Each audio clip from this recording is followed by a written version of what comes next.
不是，民眾黨之前一直在說，檢察官都在欺負阿伯，然後我羅織於罪，所以他們要推一個法案，推什麼法案？就說我現在在法庭裡面的攻防，我在法庭裡面的這些內容呢，你要公諸於世，你要直播出來。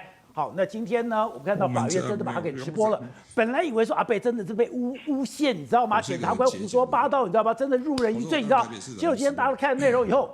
滿嘴胡說八道是柯文哲，柯文哲叫這個那個我都忘記了，你們只會害我，你們這個怎樣？你們直接做，你什麼正事都沒講。那你看到檢察官是有憑有據，人事時地物，你叫誰去這個做恐嚇？你叫誰去你甚至把誰給趕走？你甚至逼迫誰？講得一清二楚。結果我們就看到一個活生的例子，你看完以後。你再也不相信柯文哲了。法庭現行記，真的，我看完之後，而且我跟你講，我真的被检察官給圈粉了。我好像在看台版的 Hero 一樣，你知道嗎？检察官說的真是好啊，真的聽到我都热淚盈眶因為我現在來講那個柯文哲他講的鬼扯的部分，其實呢就幾個字，什麼家人然後罵人，再來不是人誰是家人？他扯什麼？你以為他只講到說回去。看到佩奇，我晚上10點回去看到佩奇在拖地板，跪着拖地，跪着拖地，然後他就哽咽了。奇怪了，他帮你拖地幾十年了，是你不對吧？你不能帮你老婆拖地吗？对不对？而且我家沒有傭人，我要請問，那蔣萬安家裡有傭人嗎？馬英九家裡有傭人嗎？是都沒有傭人的。那有什麼好哭的呢？而且從頭到尾只能凸顯出，柯文哲，你給你老婆可以買什麼？你可以拿4300萬去買商辦，你老婆買了4300萬商办之後，還去看豪宅，還去看豪宅，還去看小宅，你們2個人有花不完的錢，好幾億的錢，結果你老婆跪在地上拖地，那你那邊哽咽個什麼鬼啊？對不對？而且你自己講的啊。你說我跟我老婆的薪水2個人加起來有上億元，那是正常的事啊，那不都你講的嗎？你有這麼多錢，你不請傭人，那怪我了。而且你就算不請傭人，你自己不會拖地嗎？拖地有什麼了不起？寶傑哥在家裡也拖地啊，有什麼好了不起的？然後第二個，你知道嗎？他還講到誰？他竟然講到他爸爸。他說：“我跟你講，有一個通靈的來找我，他跟我說我爸爸跟他通靈。”然後呢，反正我後來我跟通靈的只講一句話，只要我父親可以原諒那些人。等一下，这是在法院上講的。對啊，在法院上講的。他沒有講，聽錯了。他沒有講任何跟法律攻防的事實，也沒有講任何的法律，連他的律師都沒有講法律。法院講的爸爸跟他通靈。對，他的律師只有講說，他每天搭公車上班，他的這個下來以後每天騎着。這個我可以接受嘛？可是爸爸通靈，他是台大。他是台大急診科醫師但是每天有病人跟他通靈。對，他說那個我爸爸透過一個通靈者的人來告訴我，然後他說爸爸通靈他，然後呢我只說只要我父親原諒那些人，我也可以原諒那些人。天哪，我好像在看什麼那個一些8點檔連續劇撒狗血的，怎麼會搞成這樣？在法庭然後呢，好，剛剛講完家人對不對？再開始罵人，他罵誰呢？他就罵檢察官啊，他說什麼檢察官是邪惡的，從頭到尾這邊污蔑啊，從頭到尾污蔑我啊，杜文慧根本沒有說話，沒有做到任何證據，就在罵，就亂罵，就瞎罵。檢察官說。市長每次出來都在罵檢察官啊，都在罵我們啊，這我們也尊重，因為這就法庭攻防。可是有一句話。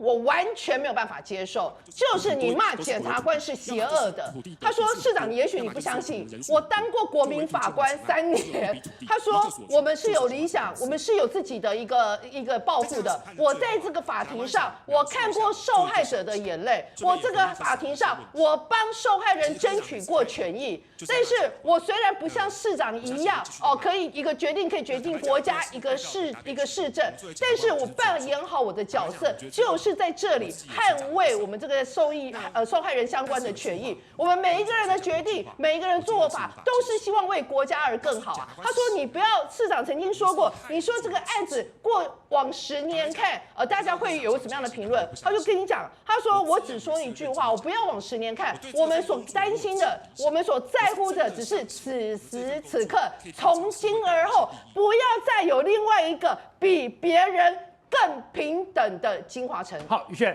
這個真的非常的一個荒謬，就是現在要求直播是誰要求？是民眾黨要求直播，直播了以後覺得我可以還阿伯的一個清白，可是沒有想到今天我看了所有的直播，我今天也認真看了一下。我根本就覺得今天阿北跟他的這個律師根本就胡說八道，完全沒有針對這個案件你有任何的實質的內容，而且阿北的這些惡行劣跡，你怎麼把人家給逼走？你怎麼壓迫人家？你怎麼讓你的這個所謂的公務員心生恐懼？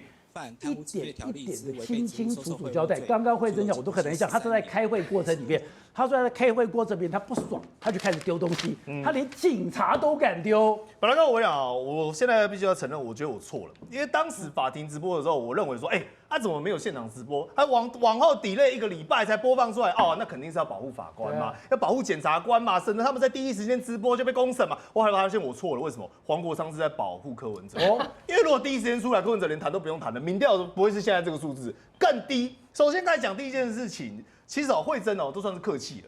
柯文哲那個時候是他答辯的時候，寶蓮知道他說什麼嗎？來，我原話還原哦。沒有像這樣啦，不是啊，我要說什麼？沒有，就是啊，我跟你講，應該是這樣的，反正我也不會說了。他這樣搞了快將近30秒，聽君一席話，對，如聽一席話，對，然後所有都是形容詞，对，他只是以答辯，然後什麼都沒有，都內容，然後最後自己的句點就是我也不知道怎么說，然後他就沒講了。那他還另外一代講說，你們都是用最惡意的方式去這樣子講，他一講，我覺得最妙的講。他說金華城那個哪有什麼殘，那個殘值很高金華城那個殘值很高，我如果叫他10幾年就這樣拆掉的話，那個反而是對他們不利。你把我當白痴嗎？你把我當笨蛋嗎？金華城就是被微型小鎮搞成圓形的，把它搞百貨公司，搞得會像鬼城，沒有人要去那裡。第一個那裡停車不方便，那裡交通不方便，那裡動線不方便，那裡什麼都不方便。那個東西非拆不可。不是，他光是那個不是殘值我要光養那顆球，我就要每年花很多錢那顆球對我來說，結果你居然跟我講說，你把我當白痴說，那個金華鎮有很大的殘值，那個金華鎮很大的殘值，我根本沒有圖利他，把它拆掉反而是對那個什麼對衛星小省的這個傷害。我心裡想說，你把我當白痴嗎？本來跟你講了2個重點，首先第一個重點就是柯文哲在這個金華城案件裡面如何去護航所謂的沈晶晶，其中有一個很關鍵的人叫做林選里。那個林選里狀況是怎麼樣呢？就是原本當時是在內湖，那是處理內湖的案子，結果柯文哲一言不合，因為那個林選里在會議上直接跟柯文哲講說，我不幹了，然後就這個東西不能這樣幹，你這樣幹不行，你要照我的意思去做。就柯文哲就說，來，這家伙開除，永不錄用。對，而且說再也不要讓我見到他。對，然後這句話是誰講的呢？邵秀佩。那為什麼邵秀佩質疑這麼重要？因為柯文哲一直在瞎掰，說我講我都不知道啦，那個都是公務員啊，杜委會處理的不對哦。從頭到尾，從2月20號他這個案件送進去開始，也就是沈清金這個案件，所有的公務員都跟寶傑哥你剛才講一模一樣的話。3大違反要來，第一，你不能給他創設容積獎；第二，這個案件根本不能拿來審；第三，他是不是跟你講宜居城市，跟你講韌性城市，跟你講智慧城市？我不好意思，這3個要件，檢察官攤開一大堆說，你們的公務員講的，台北是符合這個要件的，至少上千個。對，你上千個，你哪一個像金華城這樣送容積的？沒有半個。而且檢察官在裡面講都是這樣的，我們今天都是依法行政，依法行政你就照法律來，照法律來你有一套規範，那我們就照着規範講。如果今天你不照着規範，你就是例外，你就是圖利。今天金華城就是這樣。你有法律，有法律；你有沒有規範，有規範；你有沒有程序，有程序。你不按照法律，不按照規範，你不按照程序，你另外搞一套，然後你再跟我這邊哭說你很可憐，你老婆在拖地。對，我總共他總共有3個階段哦。中間第一個階段，也就是講他原本是到所謂的392，那這個392到560那個時候，其實就有一個大問題。為什麼？因為他到560的時候，包括了很多公務員以及呢在現場人，他不斷的跟你在陳述說，來，柯文哲。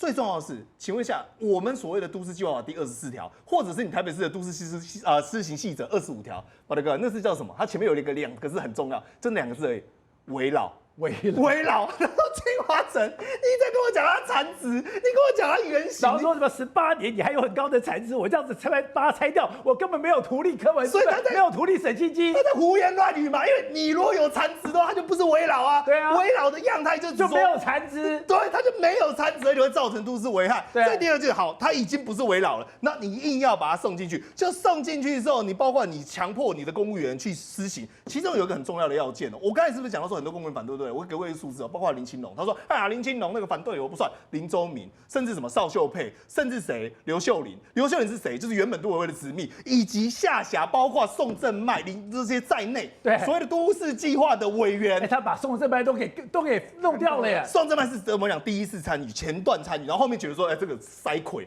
哇，太可怕了，這是亂搞，那人就走了嘛，是柯文哲把他開掉了嘛，聽話都開掉了嘛，所以加起來12個。而我在講的時候，加起來12個公務人員。”在這個過程當中，一直跟他講說，老大千萬不要幹。甚至我們剛才是講對話記錄，對不對？它裡面還有個對話記錄，那個對話記錄哦，我們最喜歡的，他是說什麼？這個案子如果過的話，會腥風血雨，他是腥風血雨，公務員這樣弄，但最後面呢，還不是這樣稀里糊塗弄，所以很多人在討論說啊，柯文哲在庭上怎麼胡言亂語啊，是不是什麼精神狀況問題？其實不是哦，我講柯文哲比誰都還清楚這個案子，他都在說謊。他說啊，我回答不出來是因為啊，我都沒有什麼在看啊，這個卷宗太多，幾千頁，我搞不清楚狀況。他清清楚楚，法律就是法律。政治是政治，你們做的是政治攻防，我們做的是法律攻防。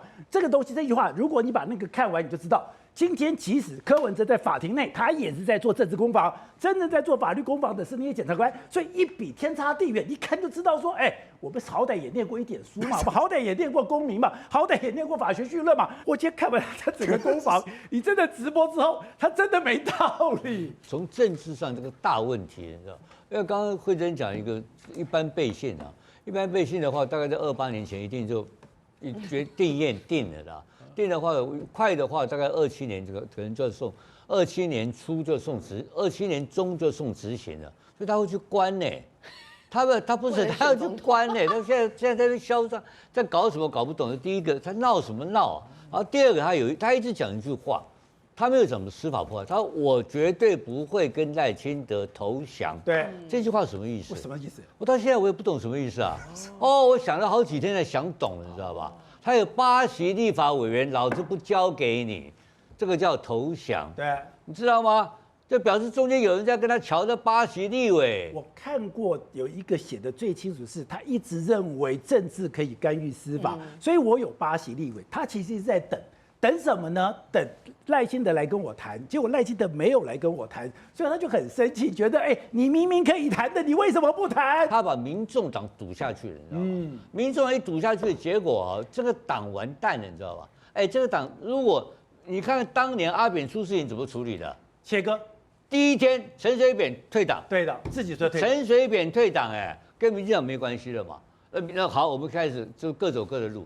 結果他現在賴着不放啊，把他抱着民眾黨一起跳淡水河，對啊，他自己建立一個黨。那我先問你一個第4個道理：台灣未來到底除了國民黨跟民進黨這2個大黨以外，有沒有中間選民？有嘛？有沒有年輕選民？有嘛？那這些人去哪裡？何去何從？我聽到一個笑話啦，我就當天了，我沒有看到，聽說當天就是說他們辦那個很大一場會了哦，本來應該要大進場的，你知道吧？結果後來沒有大進場，聽說是大出場。為什麼？因為他根本就出去了，走出去了，你知道吧？就結束了。所以這個事情呢，對台灣的政治啊，是一個非常壞的一個惡例，而這個例子啊，會影響到今年到28年的選舉。如果你喜歡今天的內容，歡迎你抖內相挺，用一杯咖啡、一杯好茶的心意，支持團隊製作更好的精彩內容。而你的超級留言，我都會認真看的。57台每晚9點，寶潔點兵點出全球戰略新佈局。